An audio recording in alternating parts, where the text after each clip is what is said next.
Aujourd'hui, j'ai la chance d'avoir à mes côtés un patient qui a eu une micro-greffe capillaire.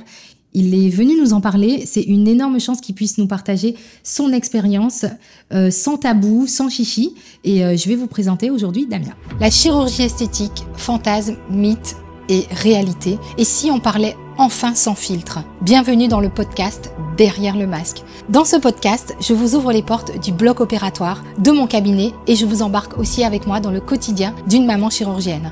Ici, on parle technique, transformation, défis, réalité, passion, mais pas que. On va aussi parler des galères, des difficultés, des déceptions et tout ça loin des clichés. Vous êtes lycéenne, vous êtes étudiante en médecine, vous êtes femme chirurgienne, vous êtes maman chir, vous êtes pleine d'ambition, pleine d'énergie et vous avez envie de mener tous les combats en même temps. Installez-vous, je vous embarque avec moi dans l'univers mystique, mythique et fascinant de la chirurgie esthétique et dans mon quotidien de maman chirurgienne. Bonjour Damien. Bonjour docteur. Je suis très contente que tu sois là aujourd'hui. Merci de l'invitation. Merci de venir dans notre univers. Et je crois qu'aujourd'hui, tu as quelque chose à nous partager. Oui. J'ai connu Damien il y a un petit moment, il y a 1 an et demi, on s'est connus pour la première fois. C'est ça. Et comment est-ce que tu es arrivé jusqu'à nous ? Alors, pour la petite histoire du coup, donc j'ai eu une relation de 4 ans et demi avec une fille qui avait du coup un gros complexe au niveau de sa poitrine, qui était du coup venue vers vous, que vous avez opéré. Oui. Et du coup, c'est comme ça que je vous ai connu.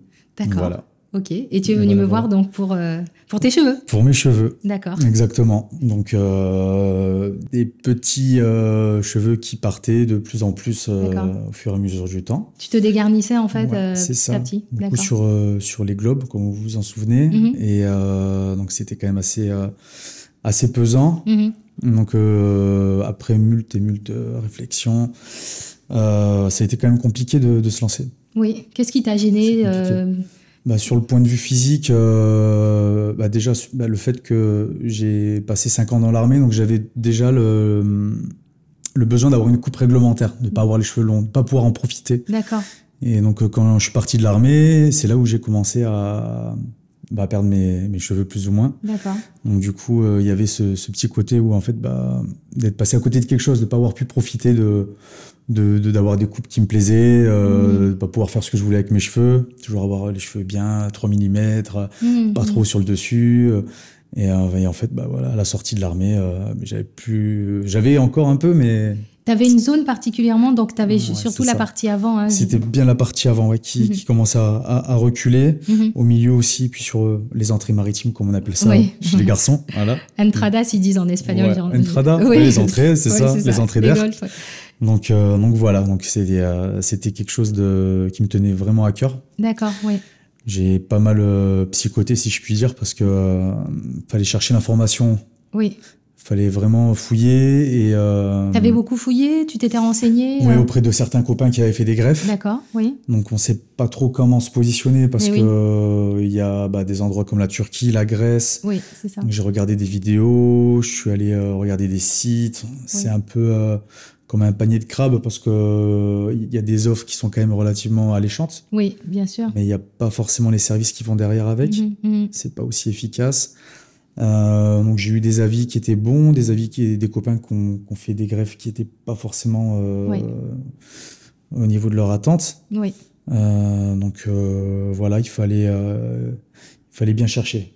Donc c'est pour ça que j'ai pris le temps. Et comment est-ce que du coup tu t'es dit, quel était ton parcours pour pouvoir t'inscrire à la consultation? Qu'est-ce qui s'est passé? T'as pris ton téléphone? Alors j'ai pris mon courage à deux mains, j'ai pris le téléphone, oui en effet. Je suis allé voir sur votre site un peu les prestations que vous proposiez. D'accord, oui. Et j'ai eu de la chance, donc on m'a mis sur liste d'attente. Oui. Il y avait 2 créneaux, il y avait un créneau en novembre et un créneau en juin. Oui. Et donc en tant que surfeur, ça me posait problème de me faire opérer en juin. C'est vrai que le surf peut être... C'était un petit peu bon. Et donc on m'a mis sur liste d'attente. D'accord. Et il y a eu un désistement. Ah oui, voilà. Bien. Donc ça a été le petit coup de pouce du destin qui a fait que... D'accord. Parce que peut-être que si j'avais pas eu ce coup de téléphone où on m'a dit, Damien, il y a une place qui s'est libérée. Oui. Oui ou non? Ouais. Donc là, c'était un peu pris sur... voilà, c'était la décision, il fallait qu'elle soit vite prise. Et je pense que c'est ce qui m'a mis un petit coup de pied au derrière pour sauter le pas. Eh bien oui. Voilà. Donc du coup, tu t'es permis aussi une certaine flexibilité parce qu'on ne fait pas une greffe comme ça du jour au lendemain, mais tu y pensais depuis un petit moment. Voilà, je pense que j'étais arrivé au point où ça bascule, où en fait on fait marche arrière et puis c'est le cas. Et ça a été le petit déclic qui a fait que liste d'attente, il y a un désistement pour novembre. Oui.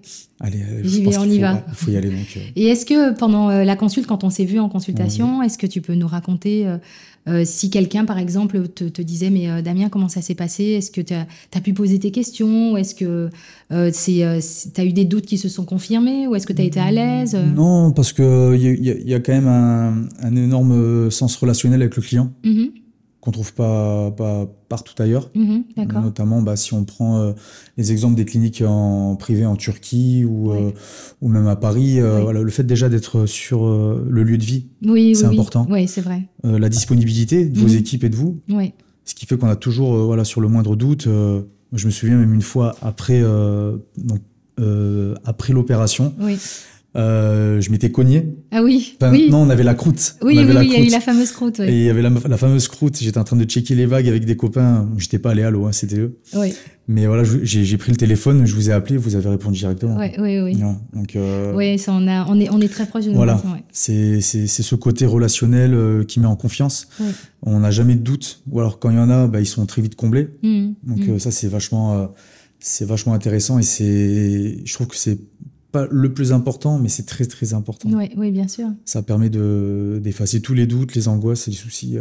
Donc c'est quand même important. Et pendant ta greffe, alors du coup, raconte-nous un petit peu, t'as eu mal, parce que finalement c'est ce qui fait peur. Oui, c'est ce qui fait peur. Aux hommes, aux femmes aussi, mais ils ont peur d'avoir mal en fait. On est plus douillés que les femmes. Oui, vous êtes un peu plus douillés. C'est pour ça que je pose la question. Donc c'est sous anesthésie locale, mais est-ce que t'as eu mal pendant l'anesthésie locale alors forcément, les premières piqûres, elles peuvent surprendre. Oui. Elles peuvent surprendre.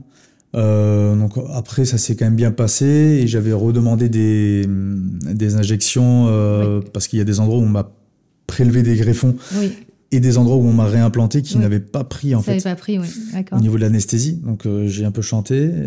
Bon, vu que je suis dur au mal, ça allait sur les 2, 3, 4 premiers. Puis après j'ai demandé, on m'a réanesthésié. D'accord, super. Et après super bien quoi. Ça a duré combien de temps ta greffe wow. Alors je crois que j'étais arrivé pour le début d'après-midi et j'étais sorti aux alentours de 19h. D'accord. Donc voilà, de 14h30.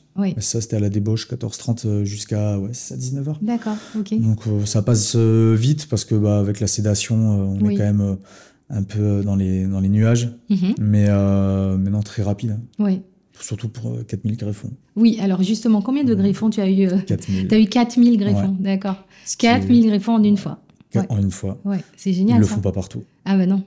Ils le font pas partout et il y avait d'autres centres, on t'avait proposé 4000 greffons en une séance? Non, ce que j'avais vu sur internet, je voyais plus entre 2005 et 3000 grand max. Oui. Après, j'étais pas allé vraiment puiser l'information plus que ça.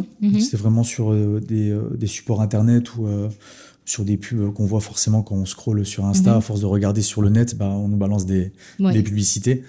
Et non, j'avais pas trouvé autant de greffons, même si on m'avait dit il t'en faut que 2000. Oui. J'ai vu quand même que ces 4000, c'était bon, c'est confort quoi. C'est ce qui fait la différence en fait dans le résultat, c'est que quand il y a plus de greffons, c'est plus dense, c'est plus naturel. Et là, en l'occurrence, je crois que ton résultat, il est pas mal. Ouais, pas mal du tout même. On va montrer dans l'interview comment tu étais avant. On va se permettre de l'afficher. Donc aujourd'hui, maintenant, tu as combien de temps après ta greffe? Alors, je me suis fait opérer en novembre, donc on est bientôt à 1 an. D'ici 2 mois, on y sera. Donc là, le résultat commence à être un peu définitif. Comme tu sais, il y a d'autres cheveux qui vont pousser petit à petit. C'est comme quand on plante des petits bulbes. Oui, tout à fait. Et est-ce que ça a changé quelque chose Bien sûr. Voilà, ça c'est intéressant de savoir. En termes de confiance en soi, déjà, c'est énorme. L'impact, il est énorme. On ne se cache plus derrière une casquette ou... Moi, j'avais le facteur surf aussi qui abîmait beaucoup mes cheveux. Oui. Donc, déjà, on va dire châtain de base, plus le sel et le soleil, ça les abîmait beaucoup. J'avais des mèches blondes, mais les cheveux étaient très cassants. Oui. Donc, j'avais un facteur qui accentuait, on va dire, la perte de cheveux. Oui. Ça allait très vite. Et puis, à la fin, je mettais souvent des casquettes. Et oui. C'est pesant, Psychologiquement...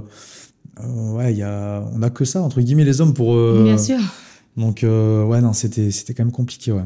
Et là, maintenant... ouais. C'est que du bonheur. La casquette, j'en mets plus. Oui. Tu caches plus... Non. Ouais. On prend soin de soi. J'ai des copains qui sont barbeurs, qui s'occupent super bien de moi. Puis on s'amuse. Hein. Ils se font plaisir à chaque fois me couper ce qu'ils pouvaient pas trop faire avant. Quoi. Bien sûr. On faisait les côtés, un peu le derrière. Et puis, oui. Voilà, on essayait de cacher un peu la misère en gardant la longueur. Mais ils étaient tellement abîmés que c'était pas si beau que ça. Donc non, maintenant, très heureux. C'est que du bonheur. Et à refaire? Je le referai. Tu le referais? Ah, ouais. À conseiller? À conseiller. À quelqu'un aussi? Ah oui. Tu pourrais leur dire, ah oui. Si tu devais nous transmettre un message sur ton expérience de greffe capillaire, qu'est-ce que tu dirais Sans regret. Oui.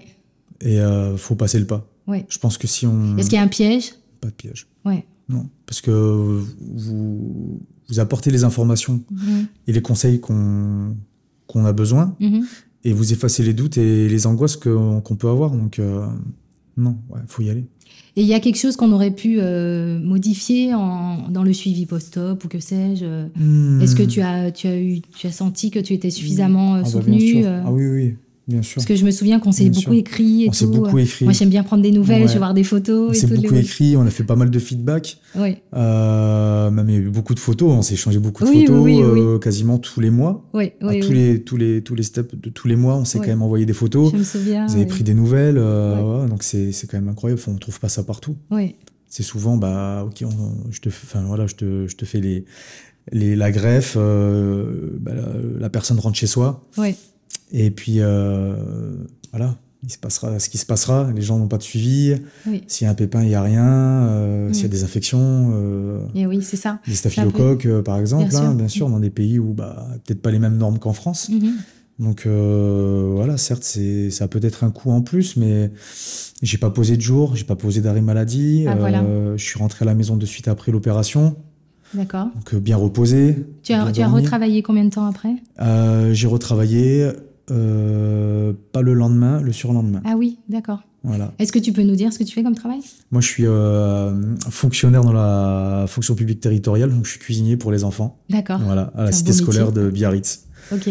Voilà. Est-ce que tu as eu des remarques des enfants, justement? Non. D'accord. De l'entourage? De l'entourage, non. Des encouragements, oui, beaucoup. Oui.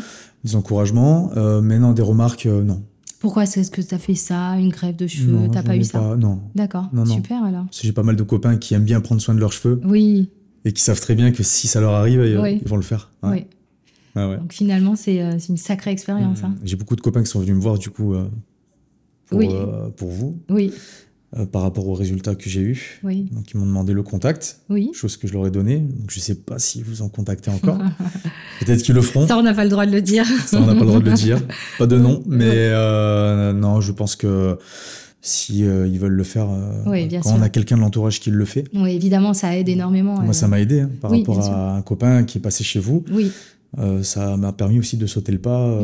Voilà, ça met en confiance. Génial. Ça met en confiance. Et est-ce qu'on pourrait te demander combien tu as payé pour faire la greffe chez nous? Alors, j'ai payé 5200 €. D'accord. Donc, 4000 greffons. Oui. Un accompagnement avant, pendant et après. D'accord. Ce qui est quand même énorme avec des séances de contrôle qu'on a eues. Et voilà, donc c'est une somme coquette, mais... Une fois dans sa vie. Une fois dans sa vie. Oui. Et je pense que c'est mieux de peut-être payer un peu plus que ce qu'on nous propose ailleurs. Oui. Mais sans suivi, sans... Oui. Bon, je pense que le jeu en vaut la chandelle. Ouais, super. Clairement. Parce que j'aurais pas passé le passif. Il aurait fallu aller outre-Méditerranée ou ailleurs, même à Paris. Au moins, voilà, on est à la maison, on joue à domicile. Et voilà, je joue à domicile. Je suis là pour en parler. Donc, oui. C'est qu'il y a un lien qui s'est créé aussi. Donc, oui, c'est vrai. Et puis moi, ça me permet de te voir tout à fait. vraiment beau gosse. Merci, c'est gentil. Avec la ligne chevelu bien fournie. Il y a même des petites boucles et tout. Donc, je te vois vraiment super épanouie. Ouais. Et c'est pour ça que je fais ce métier-là, parce que de te voir comme ça... Changer la vie des gens. Ouais. J'en suis consciente et j'ai cette chance, oui. Donc, en tout cas, merci. Un grand merci d'être venu là, nous faire part de tout ça.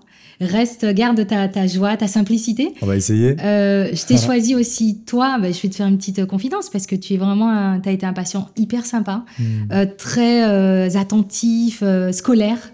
méticuleux, tu faisais vraiment tout ce qu'on te disait. Le côté militaire un peu... Oui, peut-être aussi, mais vraiment... et puis très poli aussi, c'est important de le dire. Toujours, je suis désolée de vous embêter, merci beaucoup pour la réponse. Alors, on ne le fait pas pour ça, mais c'est appréciable. C'est normal. Oui, c'est toujours appréciable. Vous n'êtes pas à la disposition des gens tout le temps. Donc, même si moi, ça me dérange moins, mais c'était particulièrement agréable avec toi d'avoir de tes nouvelles après. Et moi, tu m'as jamais dérangée. Et même encore maintenant, aujourd'hui, ça me fait plaisir de... Ça, vous m'avez invité, donc ça me touche beaucoup. J'étais en tout cas très fière et très flattée Merci beaucoup, c'est d'avoir gentil. participé à ça. Damien. Merci à vous. Merci d'avoir écouté ce nouvel épisode du podcast Derrière le masque. Si l'épisode vous a plu, abonnez-vous pour ne rien manquer et partagez-le à celles et ceux qui pourraient être inspirés. Si vous avez envie de prolonger la discussion, retrouvez-moi sur les réseaux sociaux, sur Facebook et sur Instagram, Dr Marival. Pour les avis médicaux, c'est via la préconsultation en ligne www.maconsultationesthétique.com, MCE. Je vous mets le lien en description. Un immense merci à ma partenaire de toujours, Uniskin Biarritz, et à très vite pour une nouvelle plongée au cœur de la chirurgie esthétique.